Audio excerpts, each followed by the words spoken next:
The Chronicles of Entomara, the Insect Dominion. In the galaxy of Antennae Nebula, on the planet of Entomara, the insect kingdoms flourished. The planet's surface, a mosaic of dense jungles, vast deserts, and shimmering lakes, was home to a myriad of insect species, each more fascinating and fierce than the last. Here, the ancient rivalry between the great insect armies of the bees, ants, and spiders was about to reach its peak. Chapter 1: The Gathering Storm. In the heart of the lush, vibrant rainforest, the hive of Zeloptera buzzed with activity. The bee warriors, humanoid in form, but with wings that shimmered like stained glass, prepared for the impending conflict. Queen Beslina, towering and majestic, her golden carapace gleaming, addressed her elite guard. Her voice, a harmonious hum, resonated through the hive. Our scouts have reported increased activity among the ant colonies of Mandibulon and the spider legions of Arachnea Prime. We must defend our territory and our way of life. Across the sprawling savannas of Hexapodia, the ant colonies mobilized.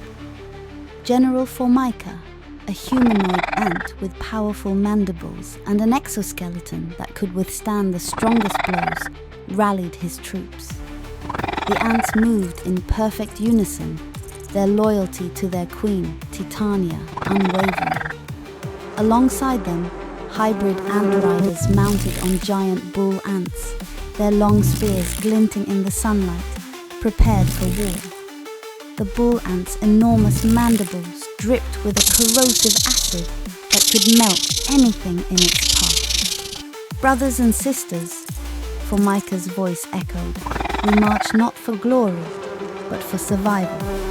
The hive and the web seek to expand into our lands. We must stand firm. In the shadowy canopies of Arachnea Prime, the spider queen, Arania, surveyed her realm. Her body, a blend of humanoid grace and arachnid power, exuded an aura of dread. Her 8 eyes glinted with cunning as she spoke to her chosen warriors, the Venatrix, elite hunters of the night. Alongside them, hybrid spider riders wielding swords, mounted on giant venomous spiders, prepared for battle. These spiders, with fangs dripping venom, shook webbing at their enemies, ensnaring them in deadly traps. The hive and the colony underestimate us. They see only webs and shadows. Let us show them the true terror of the night. Chapter 2: The First Skirmish. On the borderlands of Entomara, where the rainforest met the savannah, the first clash began. The bees, swift and agile, darted through the air, their stingers ready. The ants, grounded but relentless, advanced in disciplined formations. The hybrid ant riders on their bull ant steeds charged forward, spears aimed and acid ready to spew. Above them, the spiders descended silently from the treetops, weaving their deadly webs. The hybrid spider riders led the charge, their swords gleaming as they rode into battle on their venomous mounts. Amid the chaos, General Formica clashed with a bee warrior, their bodies a blur of motion. His mandibles clamped down, but the bee's agility allowed it to slip away, countering with a swift sting. Nearby, a spider warrior ensnared an ant in a sticky web, only to be met with the furious attacks of its comrades. The hybrid riders on both sides added a deadly new dimension to the battle, their mounts wreaking havoc on enemy lines. The first skirmish ended in a stalemate, with both sides retreating to regroup and tend to their wounded. Queen Beslina and General Formica realized the gravity of their situation. The spider queen, Arania, was a formidable foe, and her hybrid spider riders had proven to be deadly adversaries. Chapter 3: The Second Wave. Determined to gain the upper hand, the bees launched a daring aerial assault on Arachnea Prime. Bislina's elite aerial squadron, known as the Vespers, led the charge. Their speed and agility allowed them to penetrate deep into spider territory, where they targeted the web structures that supported the spiders' defenses. However, the spiders were prepared. Arania's Venatrix warriors, along with the hybrid spider riders, countered the attack with a ferocity that surprised the bees.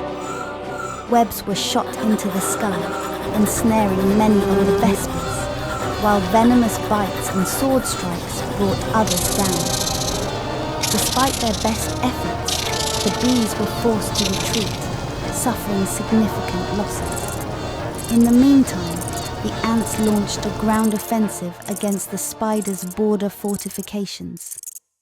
General Formica led the charge, with hybrid ant riders at his side. Their bull ant steeds unleashed torrents of acid, melting through webbing and exoskeletons alike. The ants pushed forward, but the spiders' counterattacks, combined with the deadly accuracy of the hybrid spider riders, halted their advance. Chapter 4. The Turning Tide. As the days turned into weeks, the battles grew fiercer. The bees' aerial assaults, the ants' relentless ground offensives, and the spiders' night ambushes created a dynamic and deadly dance of war. But it was in the dense, subterranean tunnels of Vermidia that the tide began to turn. The Vermidia burrowers, an ancient race of worm-like creatures, had remained neutral, watching from the shadows. Yet their queen, Lumina, saw an opportunity. She summoned emissaries from each faction to her underground palace, a cavern of shimmering minerals and glowing fungi. Peace can only be achieved through balance, she proclaimed. We offer our alliance to those who seek harmony, not destruction.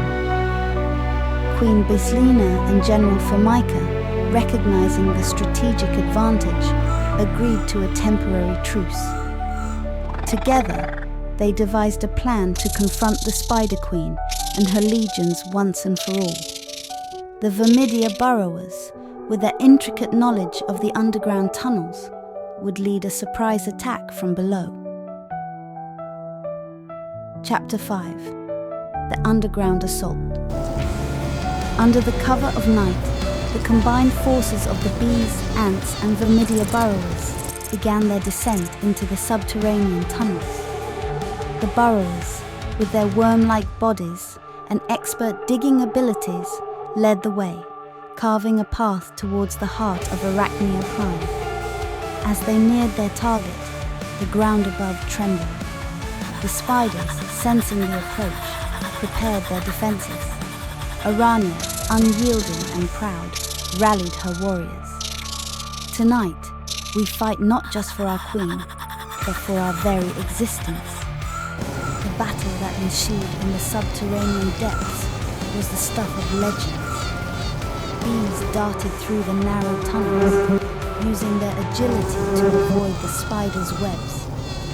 Ants formed impenetrable phalanxes, breaking through the front lines with the help of their hybrid riders, whose bull ants spewed acid at their enemies, melting web and exoskeleton alike. The spider riders charged valiantly, their mounts venomous bites and sticky webs causing havoc among the ranks.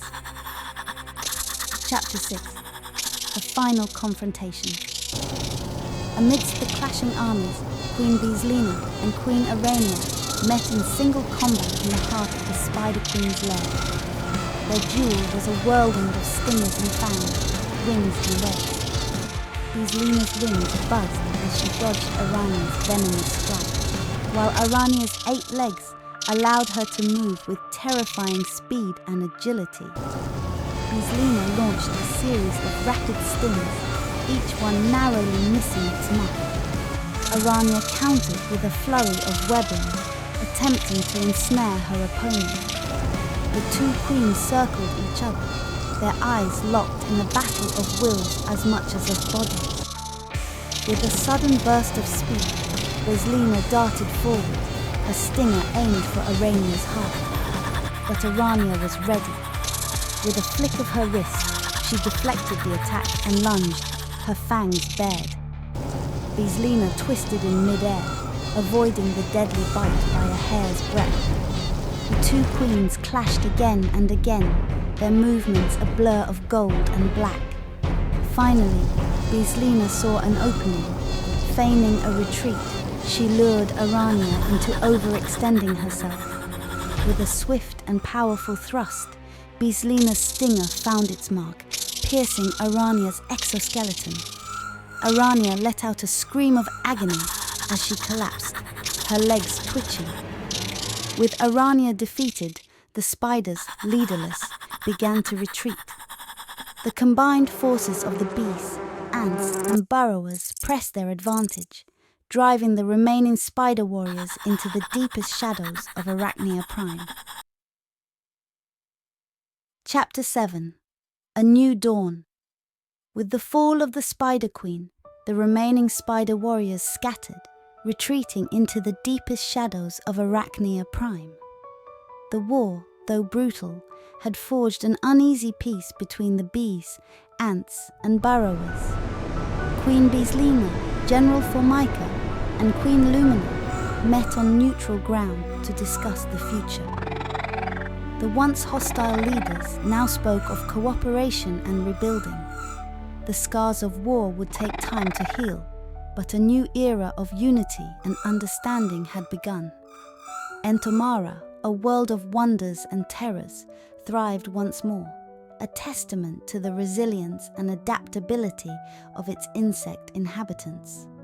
The insect dominions, though diverse and distinct, had learned that survival was best achieved not through endless conflict, but through a balance of power and a shared vision for the future. The great battles and sacrifices had shown them that their true strength lay in their unity.